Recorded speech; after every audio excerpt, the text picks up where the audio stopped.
15 तारखेपर्यंत सरकारने पूर्ण केली नाही तर त्यांना सांगितलं 16व्या दिवशी पुऱ्या महाराष्ट्रामध्ये अत्यंत तीव्रपणे हे आंदोलन सुरू होईल।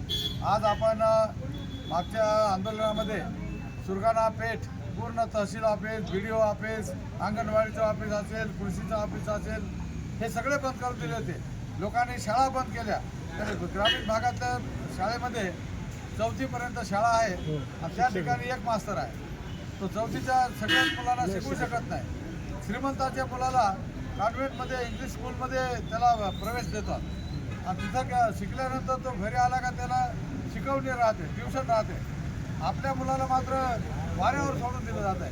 म्हणून आदिवासींच्या लहान मुलांना शाळेमध्येच बर्बाद करून टाकायचं आणि त्याच्यातून जो कोणी शिकून सवरून कोणी येतो त्याला नोकरी द्यायची नाही, हे सरकारचा डाव आहे। आणि म्हणून आपल्याला येत्या काळामध्ये जर सरकारने ही चूक केली, ह्या मुलांना नोकरीची ऑर्डर 15 तारखेपर्यंत दिली नाही तर 16 तारखेला आपण तयारीत राहावं, एकमेकाला सांगत राहावं आणि 16 तारखेपासून आपल्याला ती तयारी करावी लागेल। आदिवासी एक